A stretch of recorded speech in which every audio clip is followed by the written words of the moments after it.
Welcome on in, guys. It's 11:15 p.m. here in Boston, and welcome to episode 2 of the Roadcast. And I was saying this to you before off camera, but like, we've had a very, very, very musical weekend, and a lot of grunge too, honestly.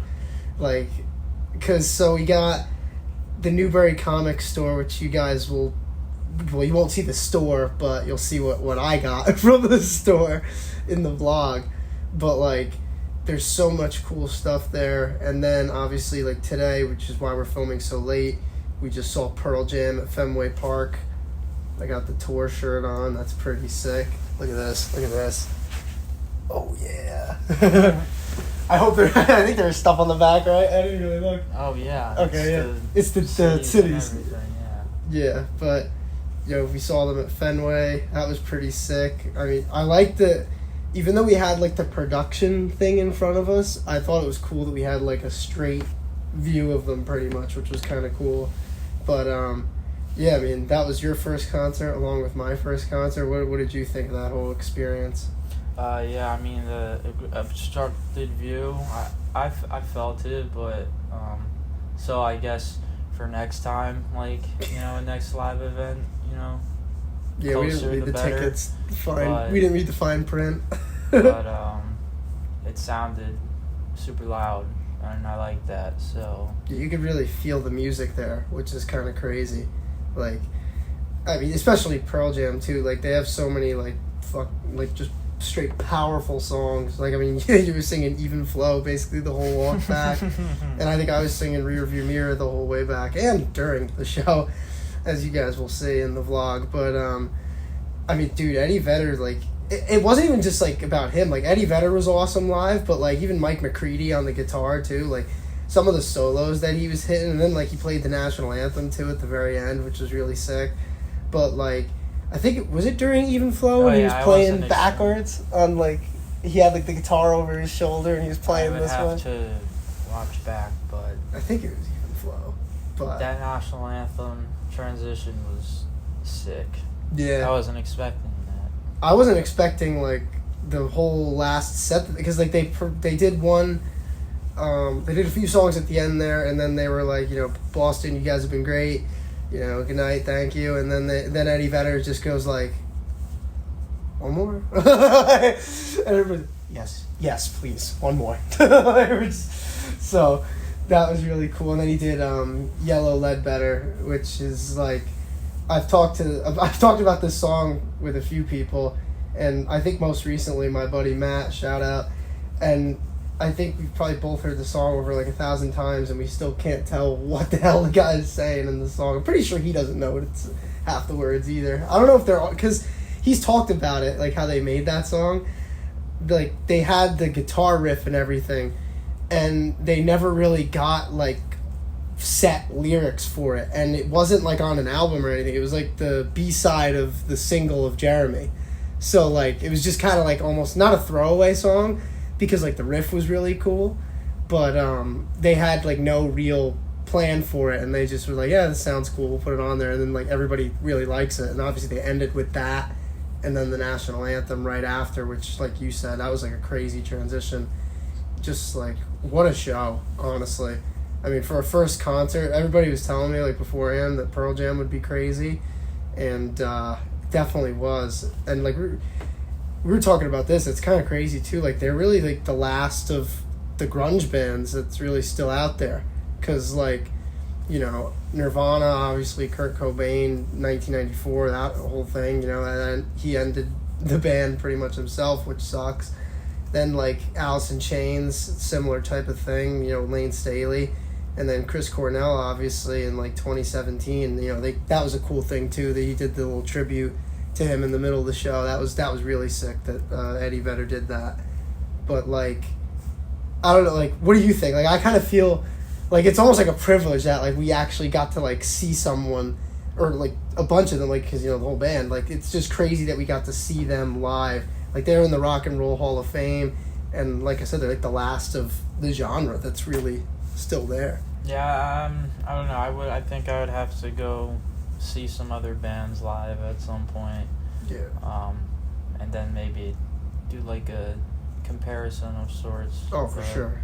Definitely. Um, It's just like, I'm not even talking about the music though. Like, I'm just talking more about like, just like a historical factor of it. Like when you look at like music and like that era, like they're the last of the Mohicans, man. Like it's just crazy. We really got to see that. And you know, Eddie Vedder, I think he's like 60 now too. So the fact is, he's probably like what 20, 30 years away if he like lives in good health. You know, like he's an older guy, which is kind of crazy. Like, so it's cool that we got to see him, you know, while he's still kind of like got that crazy energy, because it's crazy for 60 years old, man. I mean, he's running around the stage and shit.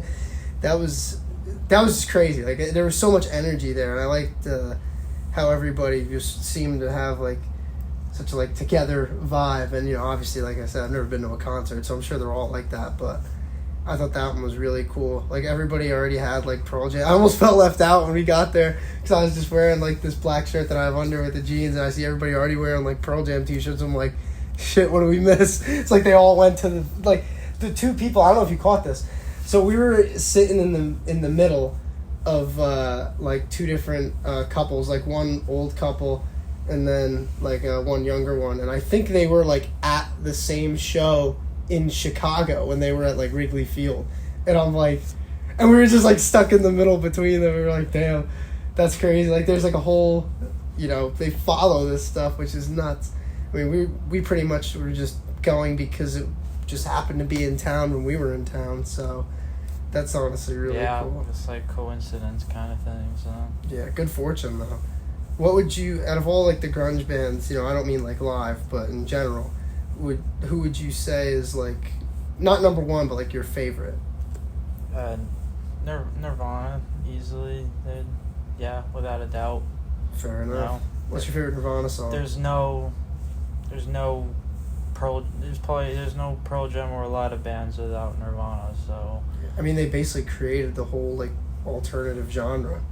I mean, they have like inspirations from like new wave and like punk rock and stuff like that, but the fact that they kind of pioneered a whole thing with like Bleach, and then, you know, that's what, 1989, and then there were other like things in Seattle. You know, we obviously just saw Pearl Jam, but like before that, Eddie Vedder and like Chris Cornell, they did like Temple of the Dog. I think that was like around the same time, and then like I think 91, 92 is when grunge like really took off, because like Alice in Chains had Facelift in 1990, which blew them up, and then, you know, 91, 92 you have like Nevermind, 10, Dirt comes around in 92, you know, In Utero in 93, like, and then Versus too by Pearl Jam, and you know, that whole time too you got Soundgarden in the middle there, Stone Temple Pilots, like, and then you go in the mid 90s, maybe bands like Silverchair, and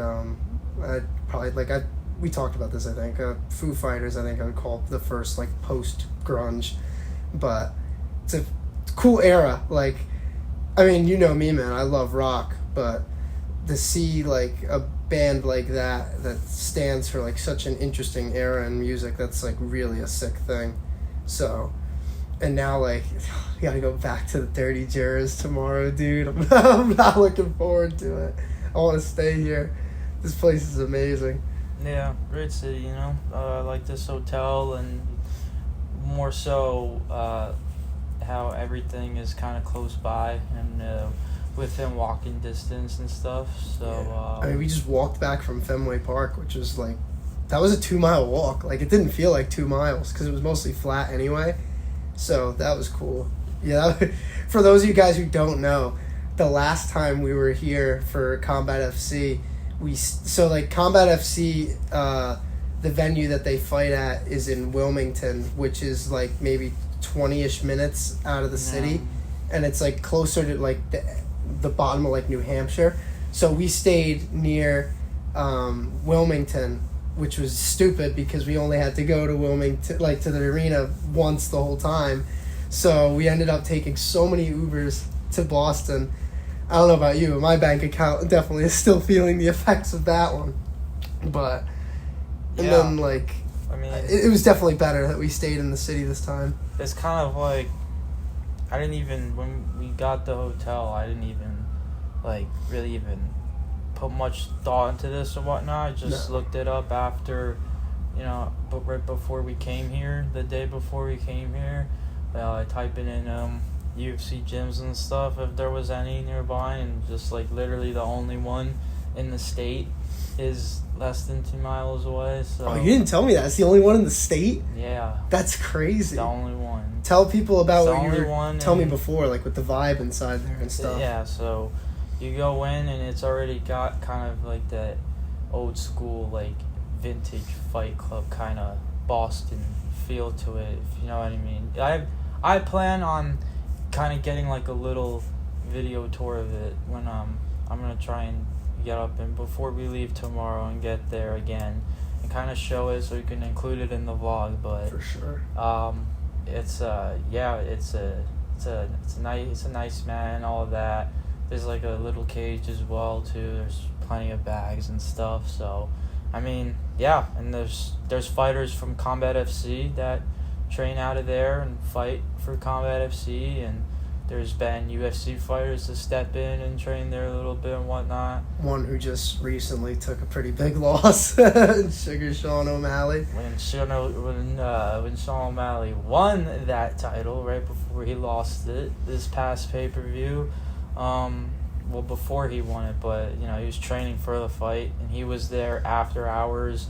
They've had Marab there and stuff. Aljo probably got some work there too. So, Yeah. But Sean only beat Aljo because of the weight cut.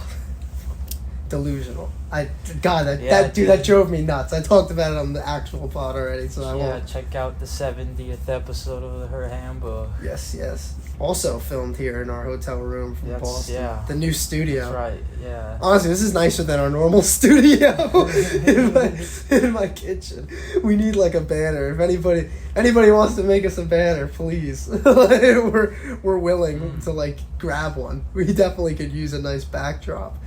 I mean, dude, we have like so many props that like could be used because right now I have like I can't like hang stuff behind us, but I have like an old like UFC 136 poster with like Frankie Edgar, Gray Maynard, Jose Aldo, and Kenny Florian on it. I have the signed Valentina Shevchenko picture from when me and Jim, technical director at DHH, shout out, when me and Jim met her. I still have that. Like, just it's literally framed in my room. Yeah, and I'm like, you didn't happen when you went back today to Newberry Comics. Like, you didn't happen to, because they have a lot, like we just said. You didn't happen to see any like MMA stuff in there, did you? No. It's like that place was really cool, and like I think if you're into like either music or like actual comic stuff, I think that's like a really sick spot because they had like a lot of variety.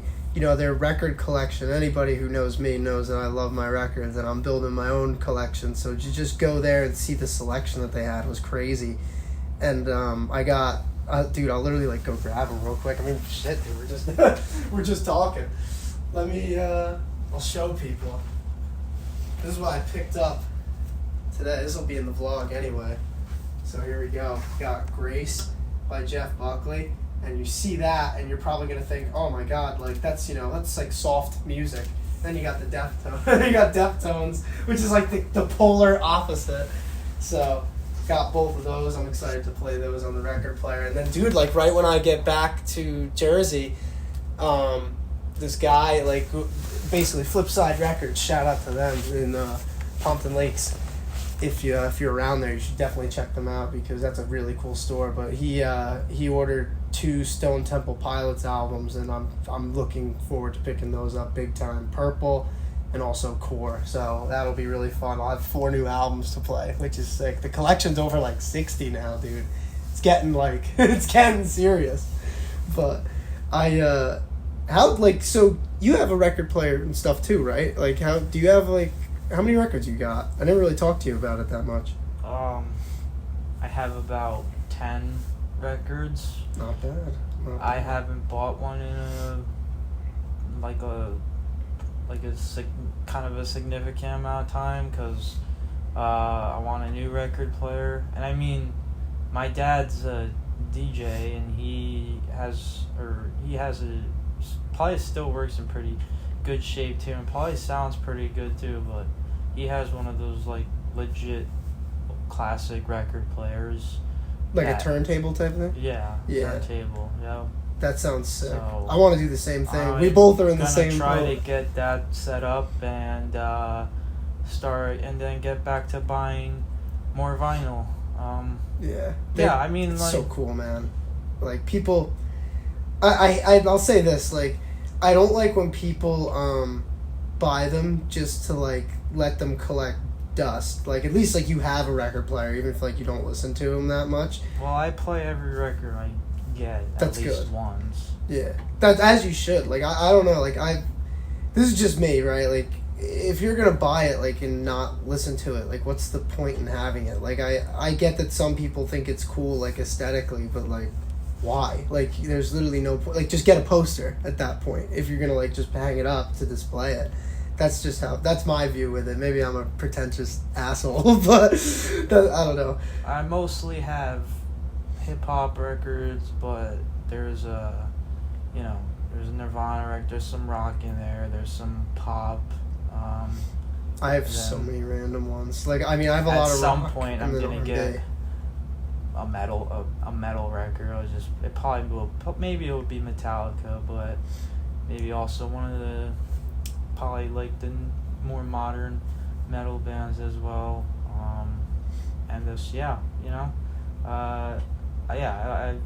think over the years as I get older, like, your musical palette and taste kind of just like expands and stuff, so you pick up on different sounds and all that and influences, and so I mean, it's cool, like, when you read about bands and stuff and then you see, like, what influenced them and then what influenced them, and it kind of leads you down like a whole type of rabbit hole. I mean, one of the records I got recently was Nirvana's MTV Unplugged, and there's 3 songs in there: Plateau, Oh Me, and Lake of Fire, that are by this band called the Meat Puppets. And, like, I would have never discovered the Meat Puppets if it wasn't for that Nirvana album and that show. So it's just cool to, like, see what great bands like that really, like, get their inspiration from. And, like, I like Nirvana too. I don't know, people have asked me this before, like, what my favorite grunge band is, and, like, Nirvana, like, definitely got me through some stuff in life, so, like, they have a special place because of that. But, like, musically, I don't know, man, Alice in Chains is probably my favorite. I mean, Into the Flood again, dude. Wood. We're in Boston right now, back in the flood. So that's a really good song. But, like, Rooster's a really fun one. Rotten Apple, Nutshell. Nutshell's one of those songs. I saw, like, a meme about it. Like, I'm like, yeah, go listen to this awesome song, and then, like, it's the saddest song of all time. So, like, it gets people in their feels, and they're like, why did you do this to me? And I'm like, I just had to spread the depression, But, I don't know. I could have gotten a record yesterday at Newberry, but, that's what it's also, like, the internet and stuff's for. I could always just order online, so, like, I'm in no rush. I want to get the record player set up first. So. That's a smart plan. I don't know, like, I want to get a new one eventually too. I just don't know when. I have, like, other things that I want to kind of get into. I think I was telling you earlier, I want to get a guitar. I want to start learning how to play that, just because why not? Maybe next Roadcast, I'll give a little live performance. It doesn't matter what kind of music you want to play, even if you want to become a producer and make beats, like, everyone kind of has, like, their own taste and idea. You just have to put your mind to it and just, like, just really, like, bring it to life. So kind of how we saw Pearl Jam tonight, and, Mike McCready's playing ridiculous riffs and stuff, like, with the guitar behind his head at one point, like, it's crazy. You just gotta let it all. Just gotta let it flow, Just let it all out. Just. You mean, like, flow in an even capacity? Yeah. Yeah, dude. That's why they're called artists, and music is an art form. Like, it's a canvas. It's like MMA. It's like MMA. It's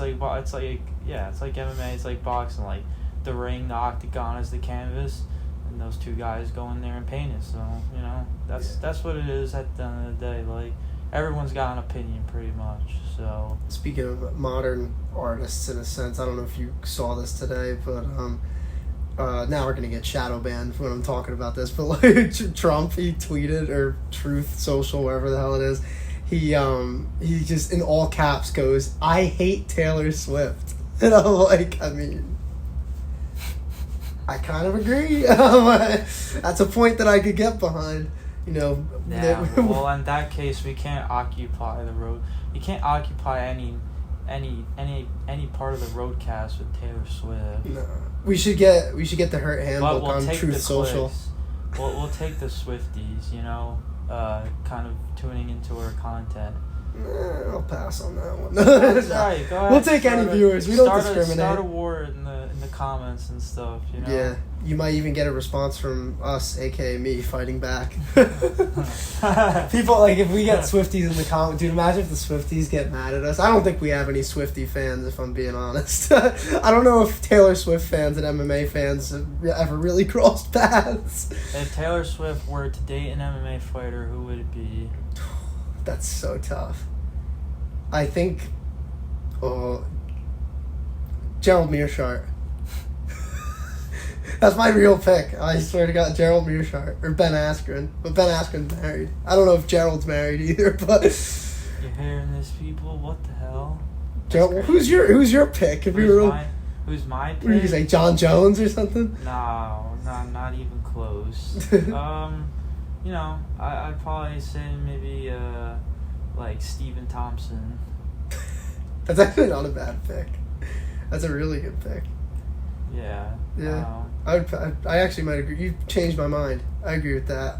Yeah, I didn't put, when I asked you that, I didn't put that much thought into who I think would make a good freaking Taylor Swift boyfriend, but more so it's like, if you kind of compare it to her and Travis Kelce, how like Travis Kelce was already popular and like one of the best players in the game, I kind of trying to find that same parallel. I think I'd jump off a bridge if Taylor Swift was dating a UFC fighter and they showed her constantly. At least the good thing with the UFC though is it's not every single week.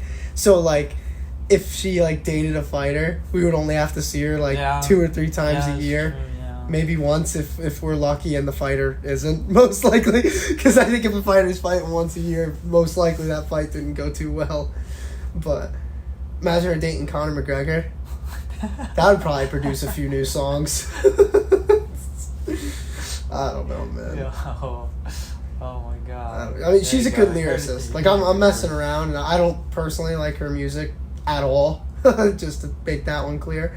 But she is a good lyricist, and that's like hard to find nowadays, I think, in music. So I give her credit for that. Yeah, you just kind of have to. But I don't know, it's not my style. I like a lot of rock, R&B. I mean, that's what my records. I have some random records though too. You know, I have like Walking on Sunshine by Katrina and the Waves, which is like, I got it for free from Brooke on like that wall that he used to have with the records on them. I got a bunch of cool ones from that too, but like, I don't know. It's fun to just have those random ones I can show people. Like I got You have any hip hop, old school hip hop record? Well, cause not I know old you school. I have Astroworld though. So I mean, that's obviously that's hip hop, but like that's more recent. I wonder what your first old school hip hop album should be. I was actually looking at NWA stuff when I was in the comic store before, but I didn't get that. I don't know. Because with the records, man, like people, I hate when people say it's like an exaggeration that they sound better, because like they do. Like it's an actual fact. Like they're not compressed like they are for digital. So like the way you're hearing it is the way that it was pretty much like recorded. So that's just how it's been explained to me. I could be wrong. Well, that and like, you know, it kind of maybe similar CDs, but not really. But you're like, that's why the album form nowadays is kind of like, you know, a lost relic of sorts, because you can obviously just skip through and make your own playlist and all that. So like Spotify's messed up music for a lot of like artists and stuff. I mean, that's they talk why about it. They got a tour to make money. A record player to force you to listen to each song, not only each song but in order too. So and it puts you on to new stuff. Like let's say you've heard of a band or an artist like before you got the record, and like you only know a few songs from it, but you got it because of that, and then you hear more songs. Like we were just talking about Black Sabbath this weekend. Like I hadn't listened to Paranoid as an album in a while. man. Like Planet Caravan, dude. Me and you were listening to that quite a bit this weekend. That's like a sleeper song on that. Like for those who don't know, that album has, I mean, Paranoid, obviously the title track, War Pigs, Iron Man. Like those are some top notch songs, and like Planet Caravan, that's one of those ones that'll slide under the radar if you don't really listen to the whole album. And like that's why you should, though. Like it makes it more fun, you know what I mean? You find stuff that you wouldn't normally find if you're just listening to like the singles or the most popular songs in these albums. So, and like a lot of like, you know, to like support the artists too, like it's good to get the albums. Like nowadays the streaming services, they don't get a lot from that. Like back in the day, like when, you know, records were around and stuff, like that's how they made a lot of their money, so they didn't have to tour all the time because they were selling millions of copies. But nowadays you could just go on Spotify and you're paying the subscription, you're not paying the artist. So that's just how I view it. But I don't know, I mean, I can't hate on it. I love Spotify, I listen to it all the time, but it's just cool like to have these records and stuff, because some of them, like, I mean, these two that I just held up, they're from the 90s, so it's like at that point it was more CDs and cassettes. But like the old 70s ones that I have, like the Pink Floyd ones, the Doors, stuff like that, those are cool to have, like the actual originals and stuff like from the time, and you see these things that were in there back then, and it's like you're holding a piece of history, man. And yeah, I just really, I enjoy it. Like I've enjoyed collecting them more and more. Like I started it a while back, but now kind of building it more and more this year. It's been a treat, that's for sure. But I agree with you. I gotta get a new record player as well, but we'll see if the guitar takes precedent over that. It probably will. I just want something to like do with my hands, like when I'm just like sitting there, because like when I'm not editing and I'm not like watching something, I just kind of like, I'm just bored. And I don't writing songs, man. Dude, I swear to God, I actually wrote one. I want to say like 2-ish weeks ago. Just a tune popped in my head with like a chorus, and so I wrote it down and like had it in my head, and then I wrote around it. Like literally within an hour, I had like a whole rough draft of a song, which was kind of cool. Like, which is also part of why I want to get the guitar, because if I can kind of like learn the chords and maybe like I can actually try and play it, so that would be kind of fun. I mean, as we're recording this, I have no musical talent. Let's just be clear, but you can play the tune of the Her Handbook intro. Dude, we'll create a new Her Handbook intro. We'll record a song, Logical, featuring Big Red. Oh. the return. For those of you guys who don't know, check out Logical ! On Spotify or SoundCloud. You guys will be disappointed. No offense. If you guys want to hear Tiz that's rap, why I don't bring it up. You did. Well, dude, what do you expect? You're talking about me playing the intro for THH. You think I was gonna like forget to mention that you are a fellow musician? I say fellow musician. Like I know, like I can do anything musically. I mean, like I'm not the worst singer in the world, but I can't play any instruments. I mean, that's why I want to play the guitar. Like, it's just be a cool thing to know. You know what I mean? I'm gonna pick up some Guitar Hero again at some point from my childhood, and I'm gonna shred on Guitar Hero. Do they still make those games? I doubt it. Yeah, I doubt it. The new generation's missing out. If they make imagine they make a new Guitar Hero before GTA 6 comes out, bro. But hey, man, I mean, this was a fun roadcast. We talked a lot of music. Dude, this has been the most musical weekend, like, for real. But, you know, this is a fun roadcast, and, you know, think about it, guys. We got 2 Boston roadcasts before GTA 6. How crazy is that? But stay tuned. Tomorrow, I'm going to try and get the vlog up around 5, maybe 6 if it's pushing it. It's going to be tough. You know, obviously we're recording this on Sunday night, but this will come out on Monday. And then the vlog, obviously, Tuesday. Like I said, I'm going to try my best for 5, but it could be 6 o'clock. Luckily, I got a lot of it edited while we were just chilling here in the room. So, but hope you guys enjoyed this new edition of the Roadcast, and we'll see y'all.